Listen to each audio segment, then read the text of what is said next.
Hi అండి. ఈరోజు నేను స్ట్రీట్ స్టైల్ చికెన్ మోమోస్ని ఇంట్లో ఈజీగా ఎలా ప్రిపేర్ చేసుకోవాలో చూపిస్తున్నాను. ప్రాసెస్ కొంచెం పెద్దదే, కానీ అవుట్పుట్ మాత్రం నిజంగా సూపర్గా వస్తుంది.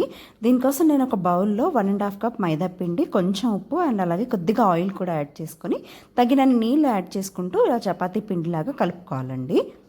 ఒక 250 గ్రామ్స్ బోన్లెస్ చికెన్ని బాగా వాష్ చేసుకొని ఇలా చిన్న చిన్న పీసెస్ కింద కట్ చేసుకొని పెట్టుకోవాలి. ఇందులో కొంచెం అల్లం వెల్లుల్లి పేస్ట్, కొద్దిగా సాల్ట్ అండ్ అలాగే కొంచెం పసుపు యాడ్ చేసుకొని ఒక గ్లాస్ వాటర్ని యాడ్ చేసి ఇది స్టవ్ మీద పెట్టుకొని సిమ్లో పెట్టి దీన్ని ఉడికించాలండి. ఈ చికెన్లో ఉన్న వాటర్ మొత్తం కూడా బయటికి వచ్చేసి ఉన్న వాటర్తో చికెన్ అంతా కూడా ఉడికిపోయి డ్రైగా అయిపోతుందండి. అప్పటిదాకా చికెన్ అన్నది ఉడకబెట్టుకోవాలి. మోమోస్ చట్నీ కోసం నేను ఒక హాఫ్ గ్లాస్ వాటర్లో కొద్దిగా సాల్ట్ అండ్ అలాగే ఒక 5 నుంచి 6 ఎండుమిర్చి, దాంతోపాటు ఒక అర ఇంచు అల్లం ముక్కలు చిన్న ముక్కల కింద తరుక్కొని అండ్ అలాగే 3 మీడియం సైజ్ టమాటాలని తీసుకొని బాయిల్ చేసుకుంటున్నానండి. ఇవన్నీ కూడా బాగా ఉడకాలి. ఇలా ఉడికి వాటర్ అంతా కూడా ఎవాపరేట్ అయిపోయిన తర్వాత ఈ మిశ్రమాన్ని మొత్తం కూడా మనం మిక్సీ చేసుకోవాలన్నమాట.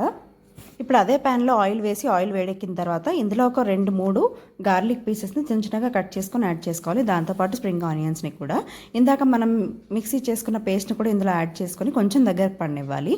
దీంట్లో ఇప్పుడు 1 స్పూన్ వరకు పంచదార, కొద్దిగా చిల్లీ ఫ్లేక్స్, కొంచెం ఉప్పు, వెనిగర్, సోయా సాస్ అండ్ అలాగే మీ దగ్గర ఉంటే గనక కొంచెం చిల్లీ సాస్ కూడా యాడ్ చేసుకొని ఇది మొత్తం కూడా దగ్గరకు వచ్చేంత వరకు కలుపుకోవాలండి.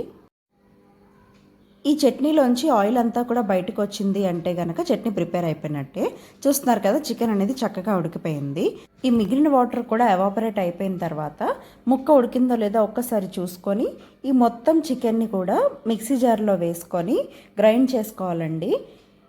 ఈ చికెన్ మొత్తం గ్రైండ్ చేసుకున్న తర్వాత చూస్తున్నారు కదా, ఇలా ష్రెడ్డెడ్ చికెన్ కింద అవుతుందన్నమాట.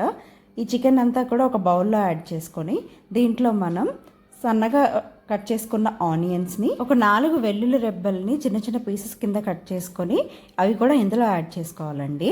దాంతోపాటు ఇందులో మనం పచ్చిమిర్చిని కూడా యాడ్ చేసుకోవాలి. ఇది ఒక 2 పచ్చిమిర్చిని నేను చిన్న చిన్న ముక్కల కింద కట్ చేసుకొని యాడ్ చేసుకున్నాను. కొద్దిగా స్ప్రింగ్ ఆనియన్స్ అండ్ అలాగే కొంచెం కొత్తిమీర కూడా సన్నగా తరిగి ఇందులో యాడ్ చేసుకోవాలి. 1 స్పూన్ గరం మసాలా, 1 స్పూన్ వరకు కారం అండ్ అలాగే తగినంత ఉప్పును కూడా యాడ్ చేసుకొని కొంచెం ఆయిల్ యాడ్ చేసుకోవాలండి. ఇది బైండింగ్ కోసం మాత్రమే. ఈ మొత్తం కూడా బాగా మిక్స్ అయ్యేదాకా కలుపుకోవాలి. ఇదే మనం మోమోస్లోకి స్టఫింగ్లా వాడతామండి. సో ఇది బాగా కలుపుకున్న తర్వాత మనం ముందుగా నానబెట్టుకున్న చపాతీ పిండిని ఒకసారి నెట్ చేసుకోవాలి. దీంట్లోంచి మనం పూరి చేసుకున్నట్టు చిన్న చిన్న బాల్స్ అనేది తీసుకొని మన పూరీ ప్రెషర్తో కానీ లేదా ఇలా అప్పడాల కర్రతో కానీ ఇలా చిన్న చిన్న పూరీలాగా చేసుకోవాలండి. దీని థిక్నెస్ కూడా మనకి మోమో సైజ్ ఎంతవరకు ఉంటుందో అంతవరకు చేసుకుంటే సరిపోతుంది. చూస్తున్నారు కదా, మీకు వీడియో క్లిప్లో చూపిస్తున్నట్టు ఆ మాత్రం మందం చేసుకుంటే సరిపోతుందండి. ఇప్పుడు ఇందులో మనం ముందుగా రెడీ చేసి పెట్టుకున్న స్టఫింగ్ని 1 స్పూన్ వరకు పెట్టుకొని దీని ఎడ్జెస్ని లాక్ చేయాలి. వీడియో క్లిప్లో చూపిస్తున్నట్టు లాక్ చేస్తే మోమోస్ షేప్ అనేది రెడీ అయిపోతుందండి. మనం కజ్జికాయలు ఫోల్డ్ చేసుకుంటాం కదా, అలా ఫోల్డ్ చేసుకొని ఎడ్జెస్ని స్టఫింగ్ అనేది బయటికి రాకుండా ఇలా లాక్ చేసుకోవాలి. అంటే ఇలా ప్రెస్ చేసుకుంటే ఒకసారి సరిపోతుందండి. ఆ తర్వాత 2 ఎడ్జెస్ని జాయిన్ చేస్తే అది మోమోస్ షేప్ అన్నమాట. ఇలా చేస్తే గనక స్టఫింగ్ అనేది మీకు ఎట్టి పరిస్థితుల్లో బయటకు రాకుండా ఉంటుంది. ఇలా మోమోస్ అన్నీ కూడా రెడీ చేసి పెట్టుకున్న తర్వాత ఇడ్లీ పాత్రలో కానీ స్టీమర్లో కానీ ఒక గ్లాస్ వాటర్ యాడ్ చేసుకొని ఈ మోమోస్ అన్నిటినీ కూడా బాయిలింగ్కి పెట్టుకోవాలండి. చూస్తున్నారు కదా, ఒక 15 మినిట్స్ తర్వాత మోమోస్ అనేవి చక్కగా స్టీమ్ అయిపోయాయి. అంతేనండి, ఎంతో టేస్టీగా ఉండే మోమోస్ ఇంట్లోనే ఈజీగా ప్రిపేర్ చేసుకోవచ్చు. ఇలా ఒక్కసారి మీ పిల్లలు స్కూల్ నుంచి వచ్చిన తర్వాత ప్రిపేర్ చేసి పెట్టండి, చాలా హ్యాపీ అయిపోతారు. ఇంకెప్పుడు కూడా మిమ్మల్ని బయట ఫుడ్ కొనమని అడగరు, అంత టేస్టీగా ఉంటుంది.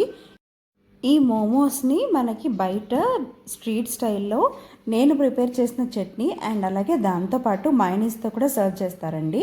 రెండిటితో కూడా టేస్ట్ చాలా బాగుంటుంది.